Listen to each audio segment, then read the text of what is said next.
යාළුවනේ වැලි තලප හැදුවා.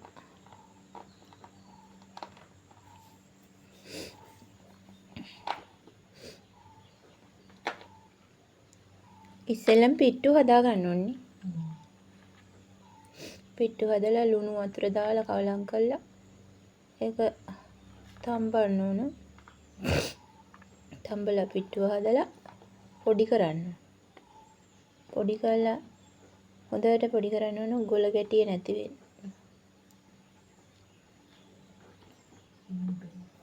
සීනි පැණි උණු කරලා ඊට පස්සේ මේ එනිසල් එහෙම දාලා සුවඳ ගහන්න මේ සුවඳට රසට මේ හදන්න ඕන වැලි තලප.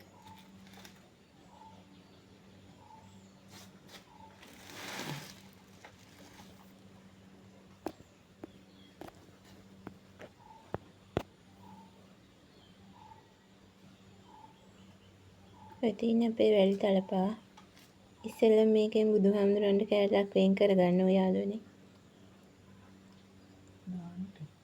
දාන මේ ඉස්සෙල්ලම බුදුහාමුදුරන්ට කෑල්ලක් වෙන් කරලා ඊට පස්සේ දැන් අපේ හෙට දානේ තියෙනවා හාමුදුරුවන්ටත් මේව ගෙනියනවා ඔයාලුනේ දානෙට.